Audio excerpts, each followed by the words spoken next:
여러분, 혹시 꿀 좋아하세요? 저는 꿀을 너무 좋아해서 어릴 적 찬장에 있던 꿀을 엄마 몰래 먹다가 혼난 적이 여러 번 있는데요. 꿀은 오래전부터 다양한 건강 효능이 있는 것으로 알려져 여러 가지 방식으로 사용되고 있습니다.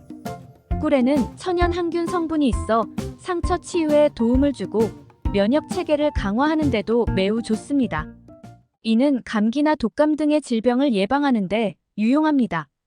또한 꿀은 소화 불량이나 위장 장애를 완화하는 데도 사용되고 천연 당분이 풍부해 빠르게 에너지를 공급할 수 있어서 운동 전이나 피로할 때 꿀을 섭취하면 피로 회복에도 좋은 효능을 발휘합니다. 이뿐만이 아닙니다. 꿀은 설탕처럼 아주 진한 단맛을 내지만 설탕과는 다르게 비타민, 미네랄, 단백질, 아미노산이 풍부하고 무엇보다 식물에서 유래하는 생리활성 물질이 함유되어 있어서 강장 효과와 피부 미용, 염증 완화 등에도 아주 탁월한 식품입니다. 그런데 이렇게 맛도 좋고 몸에 좋은 꿀도 어떤 음식과 어떻게 먹느냐에 따라서 내 몸에 보약이 될 수도 반대로 독이 될 수도 있다고 하는데요. 건강을 위한 올바른 꿀 섭취법과 최악의 섭취법을 지금부터 알려드리겠습니다. 차근차근 끝까지 확인하시고 가족들에게 좋은 정보 공유하셔서 우리 가족 모두의 건강을 함께 지켜냅시다. 구독과 좋아요는 언제나 감사합니다. 최악의 꿀 섭취법 첫 번째는 바로 차와 섞어서 먹는 것입니다. 녹차나 홍차처럼 차 종류를 마실 때 혹시 떫은 맛을 느껴보신 적 없으신가요? 이 떫은 맛을 내는 것이 바로 탄닌이라 불리는 성분인데요. 탄닌은 강력한 항산화 성분인 폴리페놀의 일종으로 우리 몸속에서 노화를 촉진하는 활성산소를 제거하고 해독 작용과 살균, 지혈, 소염작용 등 다양한 효능을 내는 성분입니다. 하지만 이렇게 몸에 좋은 탄닌 성분이 꿀과 만나게 되면 오히려 생각지도 못한 부작용을 일으키는데요. 꿀에는 다양한 영양소가 들어있지만 그 중에서도 풍부하게 함유된 철분이 탄닌 성분과 만나게 되면 체내에서 흡수되지 않는 탄닌산철이라는 물질로 변하게 됩니다. 이렇게 변한 탄닌산철은 우리 몸에 흡수되지 않고 그대로 몸 밖으로 배출되는데 특히 탄닌산철로 결합하는 과정에서 몸에 있던 철분까지 끌어당겨서 빈혈이나 변비를 유발하기도 합니다. 이 때문에 차를 드실 때는 꿀을 넣는 것은 되도록 자제하시고 철분제를 복용 중이신 분이라면 꿀을 섭취한 지 최소 30분 이상 지난 뒤에 복용하는 것이 좋습니다. 또한 탄닌 성분은 차뿐만 아니라 감이나 도토리, 밤, 포도, 초콜릿 등에도 들어있으니 이 점 유의하시고 마찬가지로 꿀이 들어간 음식은 식후 최소 30분이 지난 뒤에 드시는 것이 좋습니다. 꿀과 최악의 궁합 두 번째는 콩으로 만든 음식과 함께 먹는 것입니다. 요즘에는 건강을 위한 수많은 음식들이 개발되면서 꿀을 활용한 메뉴도 큰 인기를 끌고 있는데요. 특히 건강에 좋은 것으로 잘 알려진 콩으로 만든 음식. 이를테면 두부나 두유를 드실 때 달콤한 꿀을 첨가해서 드시는 분들이 많으신데요.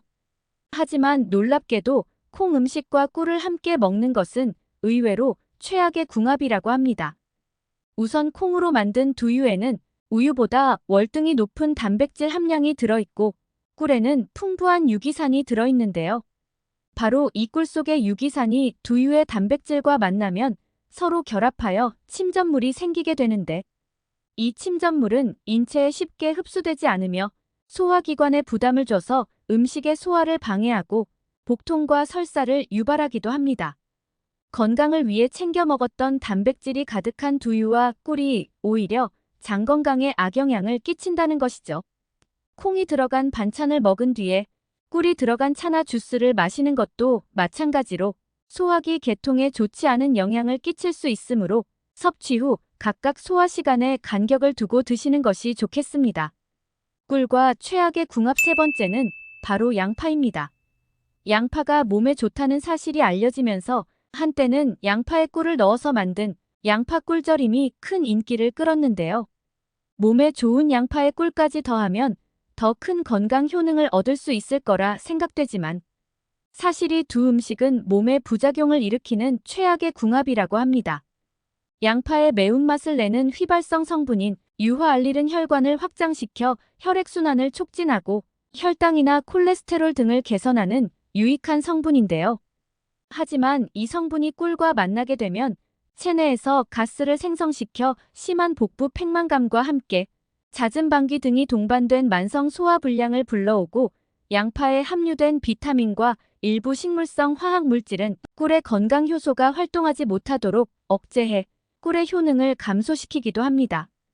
따라서 꿀과 양파를 드실 때는 시간 간격을 두고 따로 챙겨 드시는 것이 좋고 꿀보다는 식초를 넣어 양파 초절임을 만들어 드시는 것을 추천드립니다.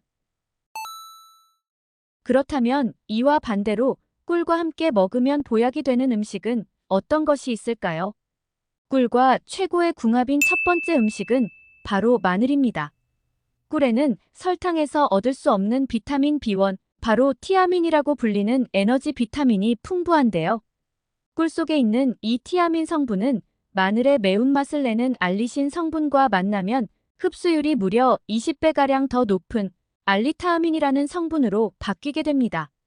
이렇게 마늘과 꿀이 만나면 마늘의 자극적인 맛과 향이 감소하면서도 꿀의 달콤한 맛이 더해지고 피로회복과 기력 보충 등의 효과는 크게 상승하여 건강에 좋은 영향을 주게 됩니다. 꿀과 함께 먹으면 보약이 되는 음식 두 번째는 계피입니다. 실제로 계피에는 항산화 성분이 풍부해서 노화를 방지하고 각종 대사 질환을 예방하며 계피에 함유된 화합물은 당뇨, 염증, 암과 심혈관 질환 등 중증 질환을 막는 데도 도움이 되는데요. 이러한 계피가 꿀과 만나게 되면 강력한 항산화 물질과 소염 항생제가 되어 병원균과 싸우고 면역력을 향상시킬 수 있는 항체 생산을 촉진시켜 기침이나 감기와 같은 질환을 예방하는 데 큰 효과를 볼 수 있습니다. 특히 코펜하겐 대학의 연구 결과에 의하면 200명의 환자들에게 꿀 큰 술로 하나에 계피가루 작은 찻수로 반을 섞어서 복용시켰더니 이 200명의 환자들 중에서 73명은 일주일 내에 통증이 완전히 가셨고 나머지 환자들은 대부분이 한 달 내에 통증 없이 걷기를 시작했다고 합니다. 이것은 관절 부위의 혈행이 개선되면서 얻어지는 효과로 어깨나 무릎 등의 관절 부위가 시리면서 통증이 있을 때 꿀에 계피를 섞어 드시면 큰 도움이 될 수 있습니다. 오늘은 꿀의 올바른 섭취법에 대해 알아봤습니다. 정보가 도움되셨다면 주변의 소중한 분들에게 영상을 공유해주세요. 구독과 좋아요도 부탁드릴게요. 구독과 좋아요는 새마을 정보에게 언제나 큰 힘이 됩니다. 다음에 더 유익한 영상으로 찾아오겠습니다. 새마을 정보는 언제나 구독자 여러분이 건강하시길 진심으로 기원합니다. 건강하고 행복하세요.